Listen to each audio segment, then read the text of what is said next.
Welcome back to Performance Process. My name is Ronan Marc Graveline, and I will be your host as usual for today's episode, which is a deep dive into something we're seeing more and more and more of, and that is structured aero and performance testing for gravel racing. With Unbound coming up this weekend, we thought the time was right to delve into this topic. My guest today is Marc Graveline, who is returning to the show for a second, I was going to say appearance, but you can't appear on a podcast. So Marc's just come off a second 4-day testing block with Unbound Hannah Shell, pro gravel racer.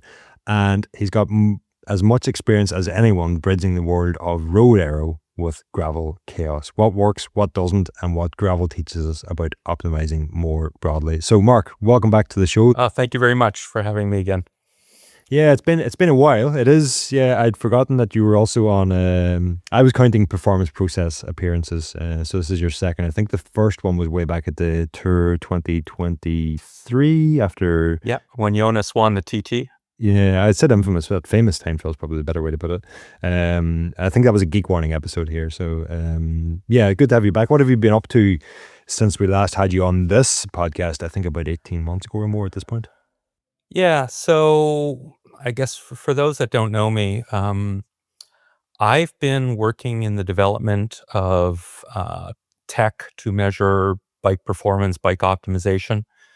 I guess I started off, I was the original inventor of the Nocio aerometer. And then in 2019, I left Nocio. There were a bunch of other things that I wanted to do.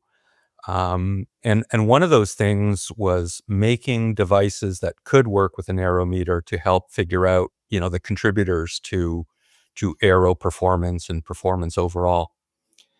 And at first we were going to make other types of devices, and we soon realized that maybe what was out there wasn't quite what we needed. So we ended up developing an aerometer ourselves. We affectionately call it the Gizmo. And it's gone through many iterations, and we now have two aerometers. We have the Gizmo, we have the Gizmo Lite, and what we're looking at is a model by which you have aero testers, professional aero testers, and more of a consumer product, much easier to use, and probably some back end intelligence. I don't want to use the word AI, but back end intelligence to bring it all together. And so we developed this technology, and in doing so, we end up working with a lot of professional athletes. So I guess I started off mostly working with professional triathletes, Lionel Sanders and recently Chelsea Sodaro, Ironman world champion. And I guess 2023, 24, I've also been working with some of the World Tour people.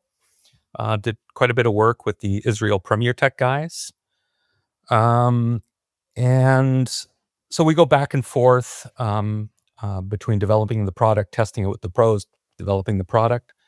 And I got a call, I guess, 4 or 5 months ago from Hannah, who was a close friend of Chelsea Sodaro, Ironman world champion. And she said, would you be interested in helping me with some gravel work or gravel optimization that I'm doing? And at first I wasn't sure. I kind of went, well, I don't have a lot of experience with gravel. I have a gravel bike, but that was about it. And then I started looking at it, and I realized that a lot of the work that we had done, for example, for the World Tour teams, around rolling resistance and vibration measurement and those types of things, could be applicable to the world of gravel. So I said, yeah, sure. And it's been really interesting because she's taught me a lot about gravel. Really, really smart athlete. So combining our two knowledge bases has been quite interesting. And we definitely want to get into what you've learned there and your approach to structured testing for gravel. But before we do, on the Gizmo, you mentioned we a few times. Who is we, and is the Gizmo something that is commercially available to listeners to this podcast? Yeah, so we is three of us. There's myself. I do all the hardware. I do probably 90% of the design. And my business partner, he'll do everything. That's the app. We have an app and a back end. He does all of that. And we have a recent grad in artificial intelligence that's doing some, I won't call it research work, but he's doing some interesting work for us in terms of trying to, what we're trying to do is we're trying to make it really easy. I went through the pain of being the first product out there on the market and seeing some people struggle using it because it's a complex product to use. I don't think there's any denying that using aerometers today is a complex process. So our belief is we will make it commercially available when it's dead simple. Okay. And I think we're getting pretty close to that. And we could do a whole other podcast. I've heard the word democratization of aero. Mm-hmm. We're big believers in that. So when we're going to get into the sub $500, even less than that, super simple to use, can work with your coach, just strap it on, press a button, and go. That's what we're after. Yeah, that is an entirely separate podcast Yep. topic on its own. Probably a series of podcasts, as we've learned through this show. Getting back to what we're here today to talk about, we're kind of we're going to talk about what you've learned from those test sessions that you've done with Hannah. But it's also about learning about how to structure testing for gravel, how the road to gravel knowledge transfer sometimes breaks down, and what we know for one might not apply for the other, but yet quite a lot of it seemingly does. But I'm kind of like, maybe just set the basis for us here. Like, what were the initial goals for the testing that you set out to do with Hannah? So the first thing I did, Hannah sent me a bunch of her files from races, just so that I understand, what they look like. What are the power levels that we're talking about? What are the speeds that we're talking about? And the first thing that struck me was, if you take a triathlete's power file, you see that all the watts, so they're putting 220 watts, let's say, in an Ironman. You see that the overwhelming majority of their watts are going to overcome aero. Whereas when you start looking at Hannah's files, you say, okay, the aero watts make sense. 220 watts, so many for aero, so many for overcoming altitude changes, so many for accelerations. There's a big pool of watts left over after that, and you kind of go, where are they going? And when you're testing on the road, or you're testing triathletes or road cyclists, those are going to rolling resistance. And you say to yourself, they can't all be rolling resistance, can they? And then you start exploring where those watts are going to. Now, I was fortunate. I've been doing rolling resistance, road impact on performance for a while now. So I believe that a lot of the technology and the knowledge that we had acquired on the road would be applicable to gravel. So we went to Arizona, I guess in beginning of March. We spent 4 days, and it was really a learning experience for both of us. Put sensors all over the bike, collected a ton of data, and then realized, oh, we need to do another one of these sessions to make sure everything that we've learned so far was accurate. And I can tell you, I'll a spoiler right away. We learned a lot, and since I've been back, it's just opened more questions and doors to more questions. Isn't that always the case with aero testing? You just leave with more. We've heard that time and time again.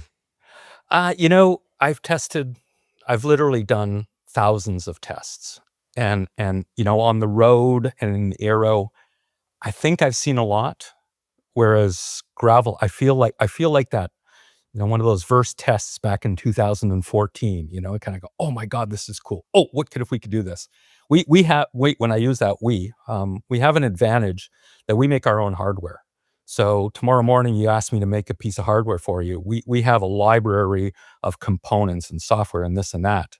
So we've made a ton of our own measurement devices. Vibration is one. We've made vibration measurement devices. So you kind of go, oh, okay, we could put it here. We could put it here.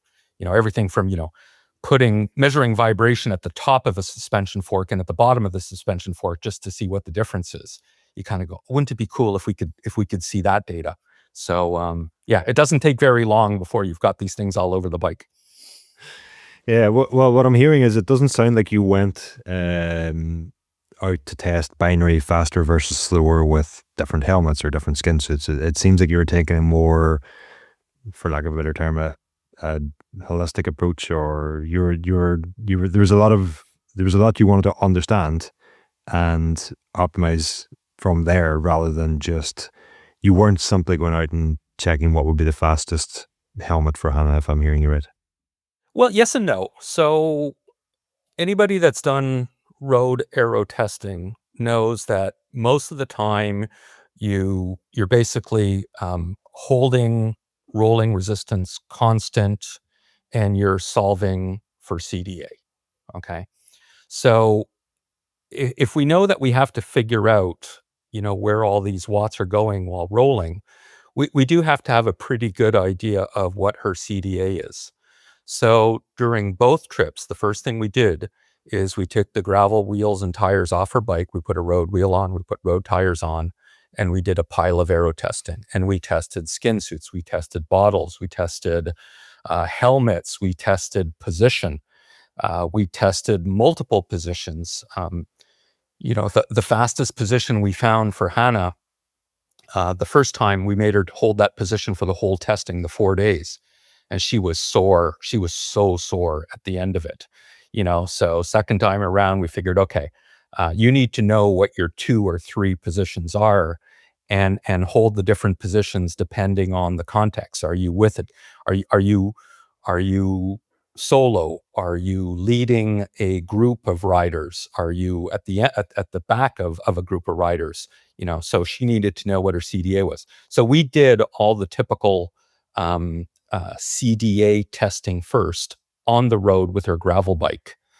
We did hydration. So we put, of course, I have a tendency to be inspired by triathlon. I know I've seen every triathlon hydration solution, including shoving bottles down jerseys and camelbacks on the front and back, and the profile designs type hydration systems that go off the front.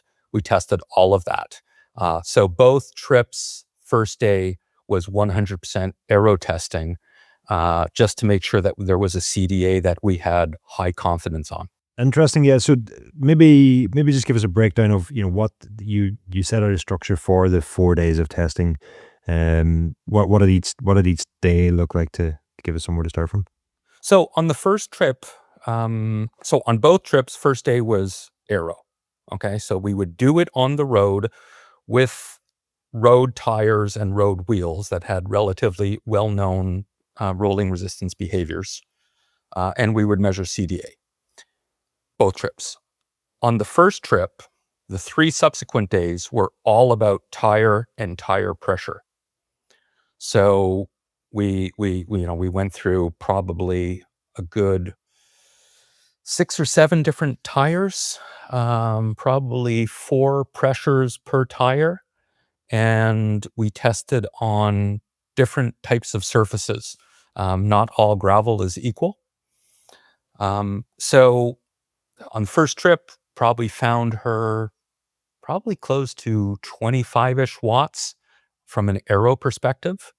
And I'm not talking about 25 watts at 48 kilometers an hour. I'm talking 25 watts at her speeds, Unbound, which I don't know, 32, 34, maximum 36.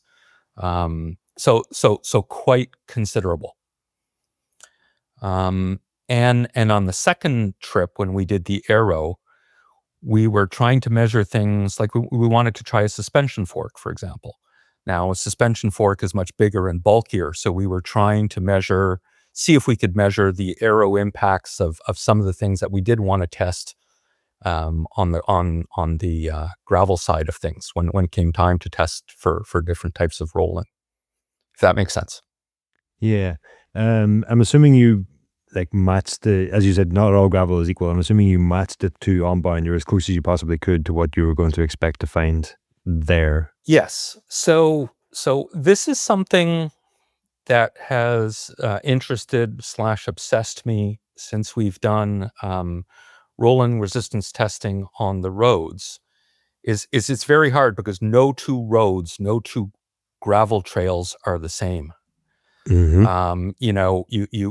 Some have a pothole or a crack in every 10 meters. Some are a constant vibration. Some have massive holes. So we've been trying for a while now to use some of the tech we have to try to characterize the surfaces that we're riding on.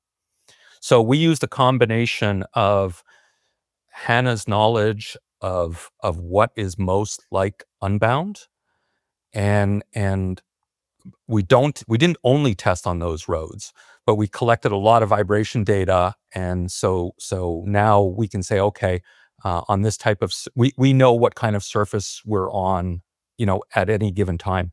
I guess this started with the we at one point we had set out to see if the tire pressure charts from Silka were correct. And when you go into Silka tire, they ask you what kind of surface, and you say worn pavement with cracks. There's a bunch of questions to help characterize, what you're trying to optimize. We've been trying to do it slightly more scientific way, be able to characterize the surface by the data that we actually can collect with our devices. That's how we got onto it.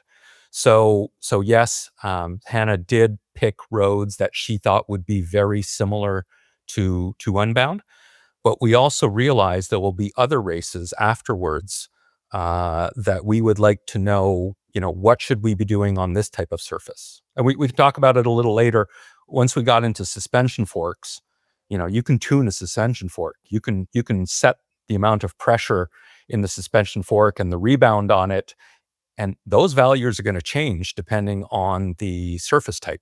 So we wanted to do a little bit better job in help, saying, okay, this is best on this type of surface, if that makes sense.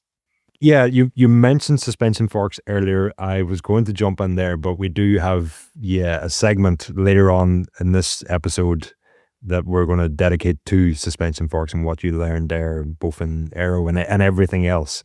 But maybe we'll just go back to the sort of structure that you took to the 4 days of testing for a second, and maybe round that out.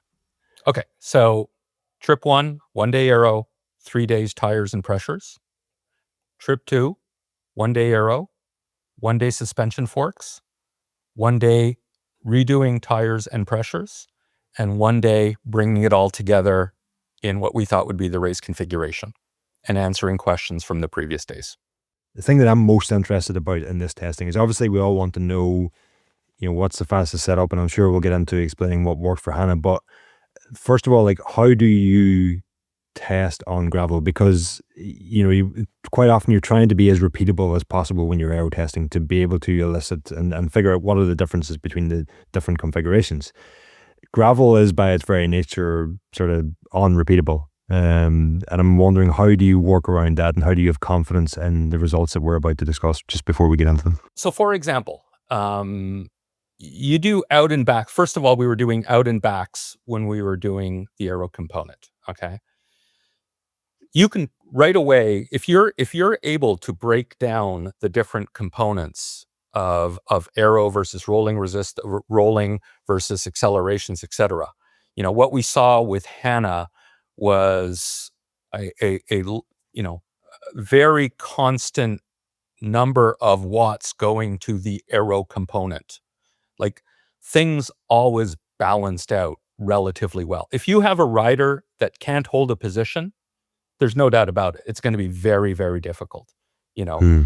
But, Hannah, of her 220 watts, very constantly at 32 kilometers an hour. That's the other thing. This woman can ride without seeing her Garmin within plus or minus 2 watts in every out and back, like just absolutely amazing, you know. Wow. So we look at all the different signals, and we look at how much variability there is in those signals.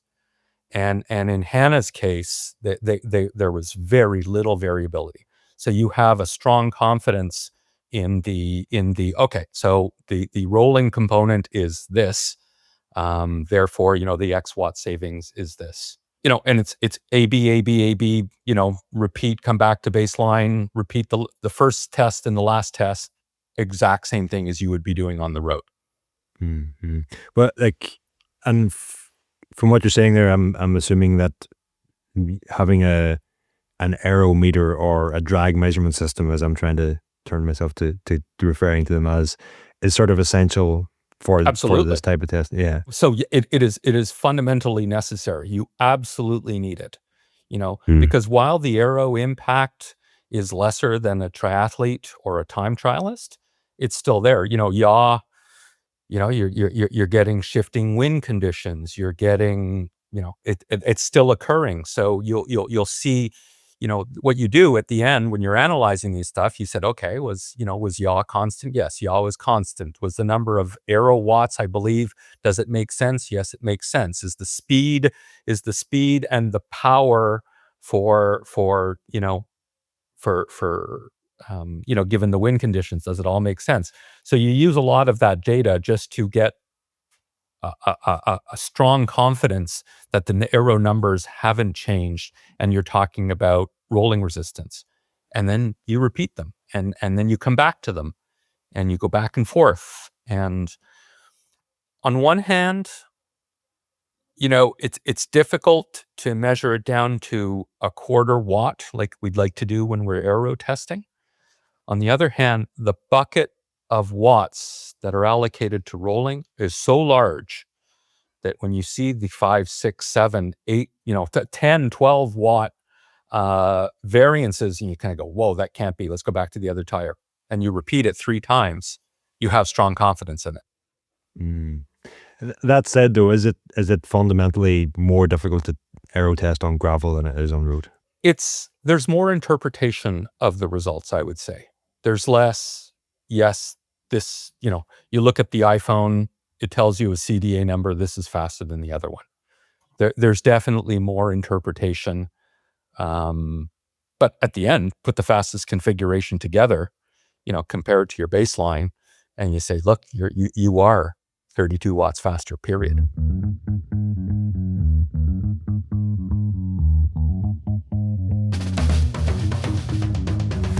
Let's maybe jump into it then, and maybe start by talking tires and Yep. what you learned there. Yeah, so tires were really interesting because we started off, I think we were testing 4 or 5 different tires. They were all gravel tires. No mountain bike tires? Not first time around. So when we went to Arizona, first trip, it was all gravel tires. There were some restrictions on her bike in terms of fork width. So I think she was limited. I believe it was to 45s in front. So all gravel tires. We started off testing at 20, 30, and 40 PSI every tire. We definitely saw trends, like the very obvious trend was the wider the tire, the lower the pressure, so we quickly moved to 20, 30, 40 to, 20, 22 and a half, 25 on some tires. And so we tested like that, and we were swapping tires and this and that. And what was really interesting is at one point we decided, let's do a mix of tires. Let's do this type of tire on the front and this type of tire on the back. Mm-hmm. And we got a best result. And we said, oh, this is really weird. So tire A versus tire B, mixed one tire A, one tire B, and it was the fastest. So we got to retest that, make sure it's valid. And it was valid. And then we actually sat down with Pirelli and we explained to them what we saw, and they actually had explanations for it. And, the different compounds, whether it's on the front, how it's how it's absorbing vibration, and actually that was one of kind of the driver. There were two things that drove us to suspension forks. Was one, wanting to test wider tires, but also, okay, what's the role of the fork in vibration? What's the role of the compound? What's the role of the tire pressure? And you realize, oh wow, this is really complicated. Yeah, really complicated, because it doesn't take long. You have an infinite number of permutations and combinations of fork parameters, tires, pressures, road surfaces. So, the first few sessions we were starting to figure this stuff out. And then by the second set of sessions, we had a better idea of what was going on and how to reduce the number of tests that we actually had to do. Can you give us a wrap up of what the learnings were? Or do we have to wait to see Hannah's bike at the weekend, or can you break it down for us now? What did you learn from all that? And I think the takeaway is gravel tire dynamics are way more complex than most people assume, but can you give us a bit of insight into what you learned? Okay, folks, that's where we're cutting off the free version of this podcast this week. Just a reminder, if you head over to escapecollective.com/member, you can sign up now and you can get the entire podcast uninterrupted. You'll not have me butting in to cut you off or to remind you that you're not yet a member. And in doing so, you will be helping to ensure this podcast continues for many more episodes and months and years to come. So head over escapecollective.com/member now to sign up to Escape Collective and to get the entire episode of Performance Process, along with all of the other podcasts and written content that we publish on our website.